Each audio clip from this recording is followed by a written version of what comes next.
Hey everybody, Kevin here, and the title to my paper is Colonial Connecticut Taverns, Alcohol, and the Role They Played in American Culture, History, and War. It will argue the point that colonial taverns and alcohol played a huge part in the development of the United States and has a rich history in American culture. They also were key in the planning of the Revolutionary War. Topics such as the stance in society tavern owners held, the Boston Tea Party, alcohol's role in the Rev War and Civil War, and its role in the JFK assassination will be discussed. Colonial taverns in Connecticut and throughout the 13 colonies were a huge part of everyday life. They were where the first town meetings were held, the first post offices, courthouses, and a place to socialize was there.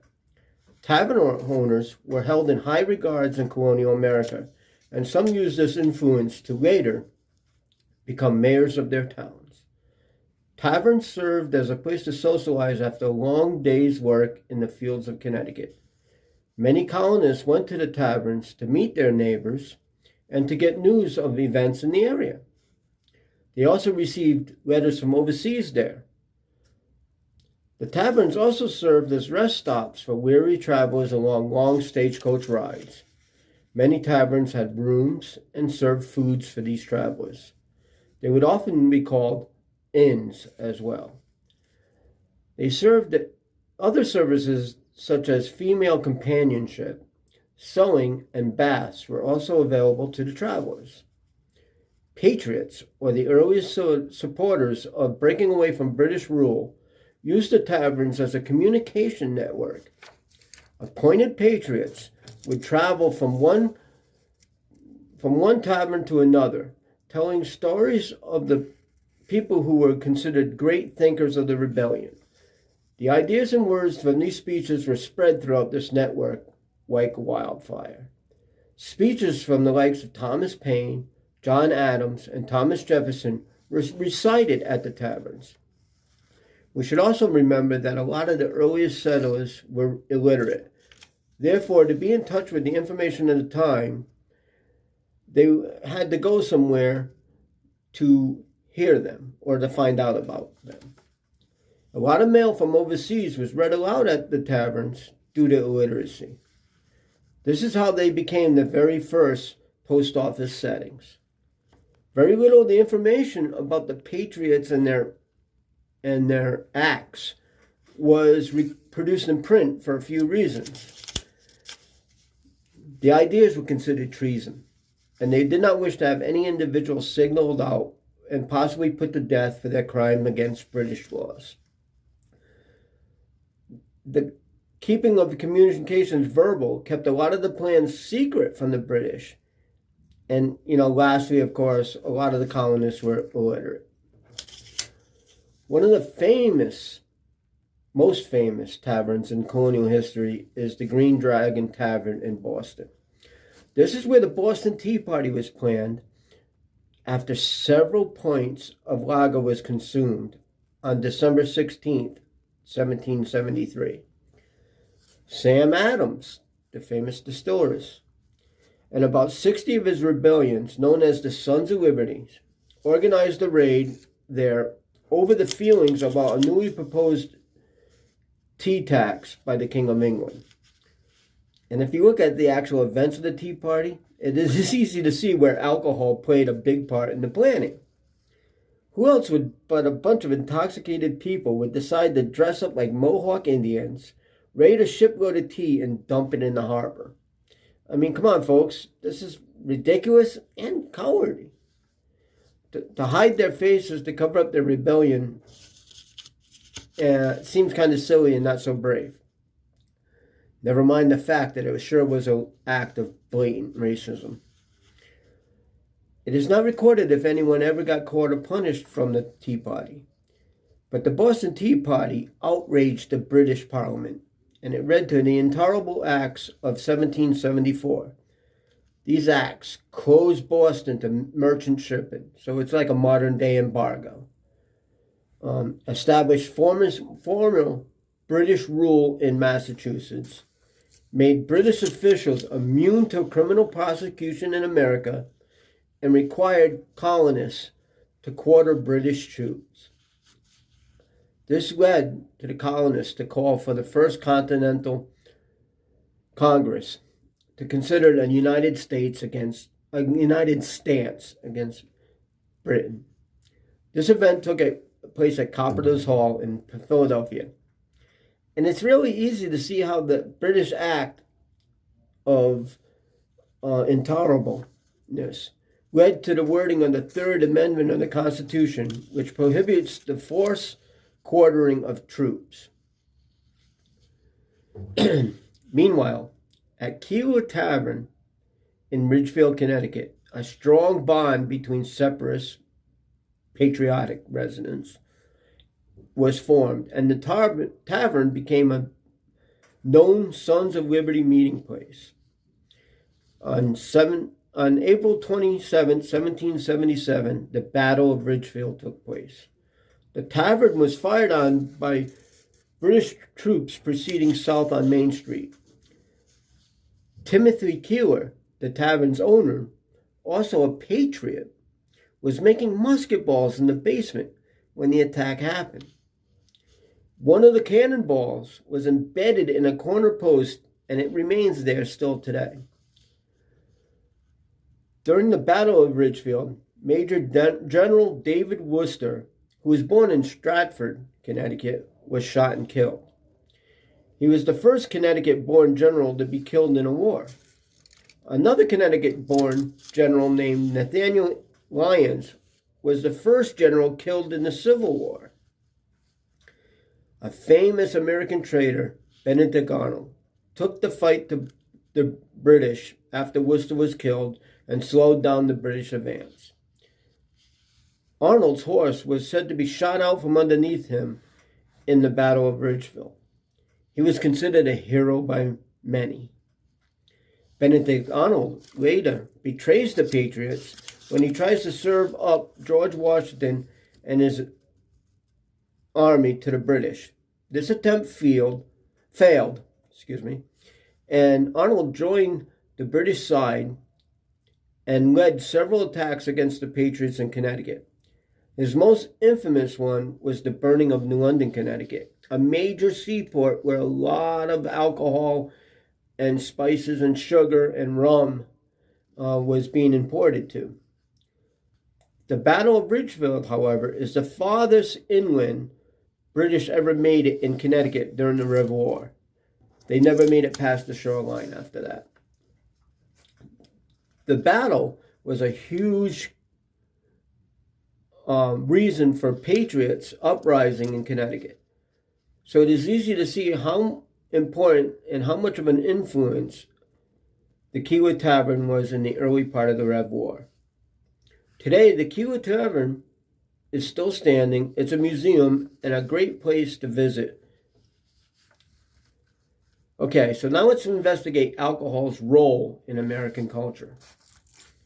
Alcohol played a key role in American settlement right from the very start.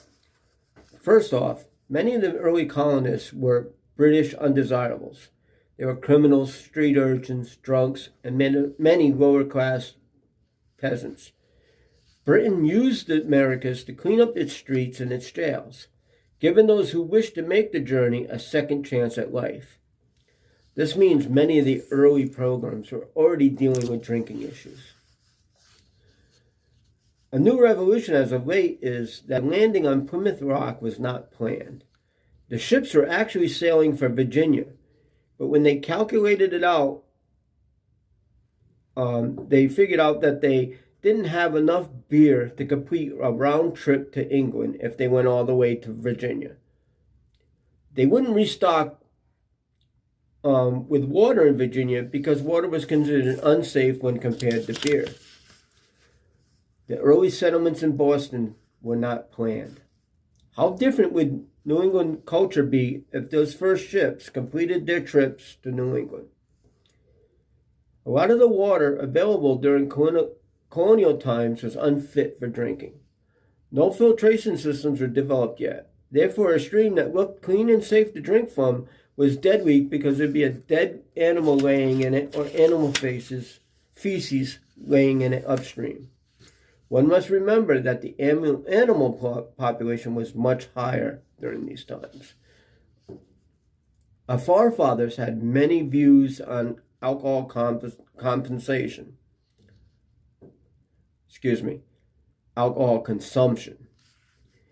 Here are a few famous quotes. Ben Franklin said, "In wine there is wisdom, in beer there is freedom, and in water there is bacteria."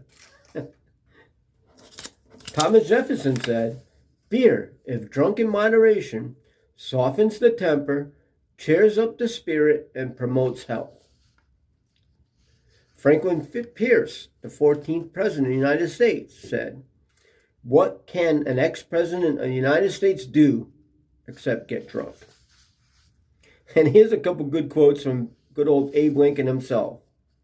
"I'm a firm believer in the people. If given the truth, they can be depended upon to meet any national crisis.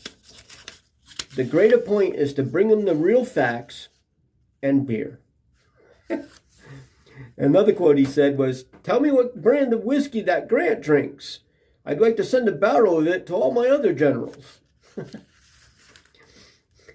There are thousands of examples of these types of statements made by famous early Americans. Even George Washington stated, "The benefits of moderate use of liquor has been experienced in all armies and are not to be disputed."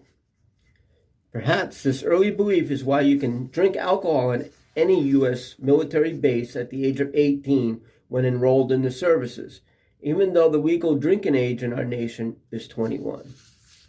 Washington used alcohol to win his second run for office.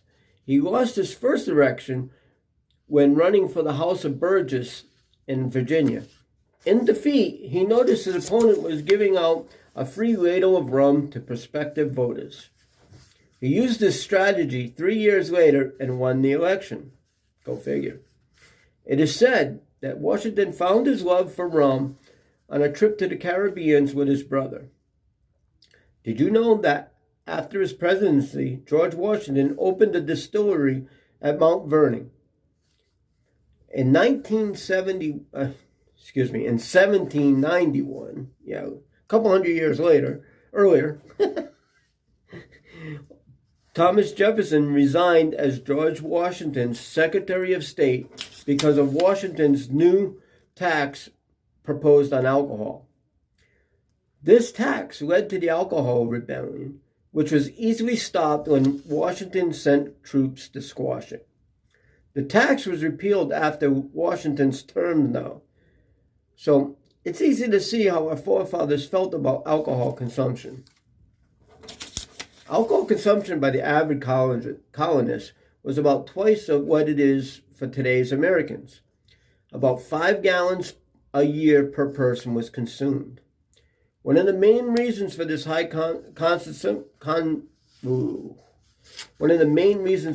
consumption rate was the mistrust in water, as reflected in Ben Franklin's quote. Alcohol in various types was consumed with every meal and usually followed up by a nightcap shot of bourbon. Can you imagine having a glass of wine with your eggs in the morning? Blech. Abraham Lincoln fired his teetotaling general, George McClellan, and replaced him with known drunken General USS Grant.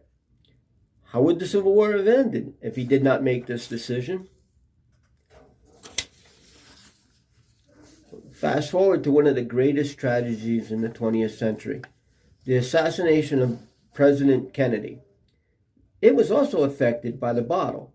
The Secret Service agents who guarded the president and the First Lady, and who rode in the car behind them in the Dallas motorcade, had been out until early hours of the morning at the local press club and at a freelance nightclub called the Cellar Coffee House.